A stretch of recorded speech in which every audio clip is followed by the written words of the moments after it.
In terms of what next, I had 3 points. One, it was so great to listen to the research needs and the research ideas that the industry speakers have brought up.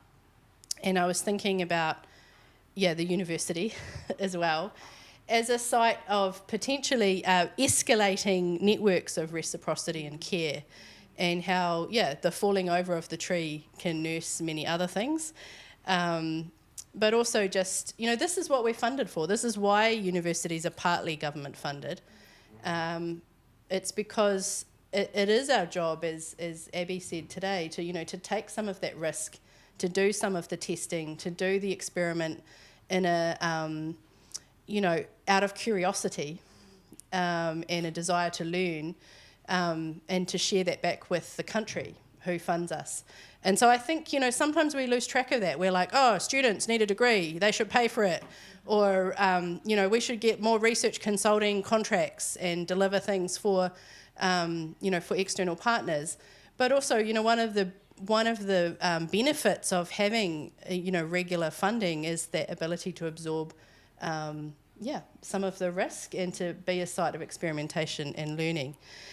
So my second thought about that, and there's a few people in the room that have helped me think about this, is we've put in an early notification for a Masters of Circular Economies run through Massey University. And one of the things I'm really excited about, it's proposed to be transdisciplinary between sort of economic geography and business, a policy and society stream, Sarah here in the life cycle analysis and engineering, and Faith and Angela in circular design, that students could pick these specialisations but also have to take a course from one of the other specialisations, so they learn about the connections between life cycle analysis and economic policy, for example. And the design that we went with in the proposal is to have, rather than a thesis, have a practicum, where the students take what they've learned and work in a community organisation or a business or a government, local government or something, to kind of do some of those things that you've identified as research needs. Because the other difficulty for us is that, if we apply for funding to do research, we have to show how it's new and it's interesting and it's more than what anyone else has ever done before and it's going to be the best thing ever.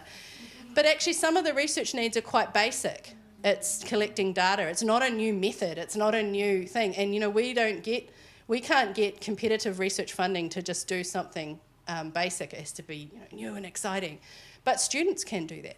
And that's how they learn. And that's an excellent way for students to learn, is to answer some of those basic research questions with and for community groups. So I was thinking a little bit along the same lines as you, that like, what are the ways that universities can participate in transition that are not just writing journal articles and critiquing what other people are doing.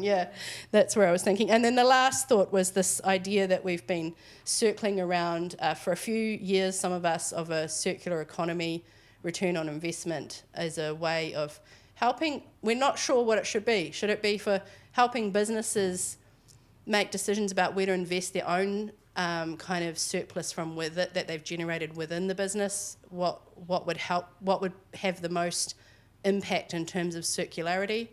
Or should it be something that communicates externally to show here's what our circular economy return on investment is, so you should invest in us? So that's kind of what I'm playing with at the moment.